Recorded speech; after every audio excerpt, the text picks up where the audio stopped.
네, 첫 번째 시나리오는 엔스크린과 클라우드입니다.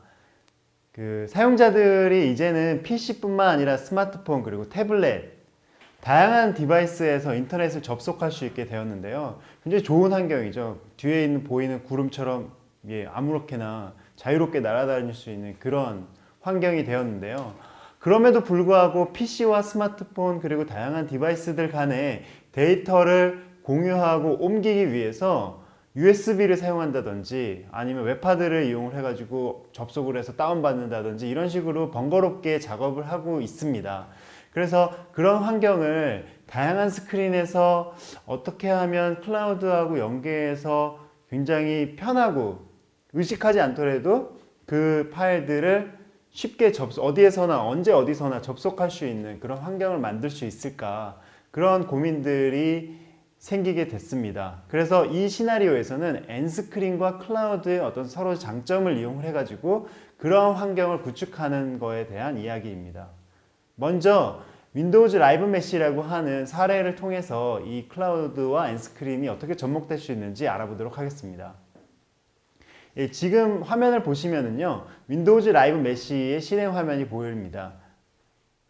상단에 보면은 제가 지금 이 사용하는 PC에서 데이터를 동기화를 하고 있는 걸 보실 수가 있습니다. 이 PC하고 다른 곳에 있는 PC의 데이터를 지금 동기화 중이고요. 동기화하는 컨텐츠는 뭐 발표 자료라든지 발표 자료를 여러 컴퓨터들 그리고 스카이 드라이브라고 하는 클라우드 저장소에 동기한다든지 회사 문서를 동기한다든지 이 폴더들은 제가 직접 설정을 해가지고 언제든지 동기화를 할 수가 있습니다.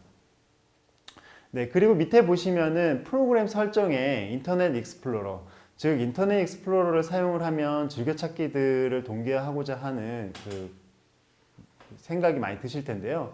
회사에 있는 PC에 즐겨찾기를 해놓고 집에 가서 확인을 한다든지 집에서 즐겨찾기를 해놓고 회사에서 확인을 한다든지 이럴 경우에 즐겨찾기를 복사한다든지 여러 번 할 거 없이 동기화를 해놓으면 한 번에 이런 것들이 자동적으로 이루어집니다.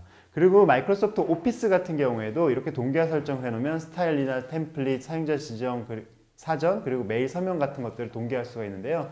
회사에서 보낸 메일과 집에서 보낸 메일의 메일 서명이 동일하게 동기화가 돼서 그거를 매번 입력할 필요 없이 동기화를 사용을 하실 수가 있습니다. 그러면 이번에는 한번 직접 동기화를 하는 모습을 보여드릴 텐데요. 바탕화면, 우리가 이제 컴퓨터 바탕화면에다가 여러 가지 파일들을 놓고 쓰는 경우가 많이 있죠. 예를 들자면 여러 가지 프로그램들, 예를 들면 인터넷 익스플로러 같은 프로그램을 바탕화면에 이렇게 자주 쓰는 걸 등록을 해놓고 이 바탕화면들을 많이 사용을 하게 되는데요. 이 바탕화면을 동기화를 또 할 수가 있습니다. 하나의 폴더로서요. 폴더 동기화 선택하고 바탕화면 선택, 그리고 동기화를 누르면 동기화할 위치를 선택을 하게 됩니다. 동기화할 위치는 제 회사에 있는 PC 선택을 하고요.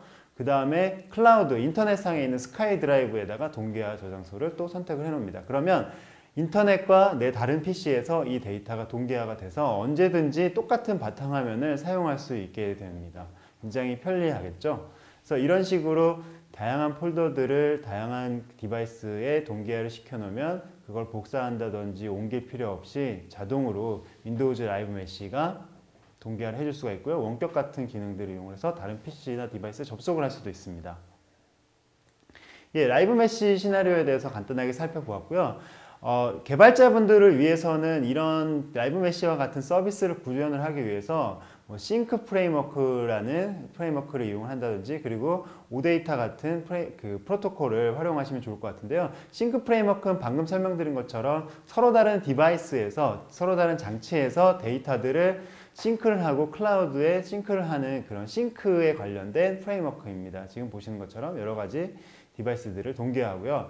오데이터 프로토콜, 오픈 데이터 프로토콜 같은 경우에는 서로 다른 곳에 있는 다른 클라우드에 있는 데이터들을 끌어와서 한 가지 포맷으로 한 가지 프로토콜로 공유를 하는 그런 표준 오픈 데이터 프로토콜, 이제 데이터를 사용할 수 있는 프로토콜입니다. 그래서 이런 오픈 데이터 프로토콜 같은 것들을 이용을 해서 이제 개발자분들이 이런 싱크 프레임워크나 오픈 데이터를 활용을 해서 클라우드에 데이터들 동기화하고 서로 다른 장치들의 데이터를 공유하는 그런 시나리오들에 대해서 지금부터 개발 방법들을 알아보도록 하겠습니다.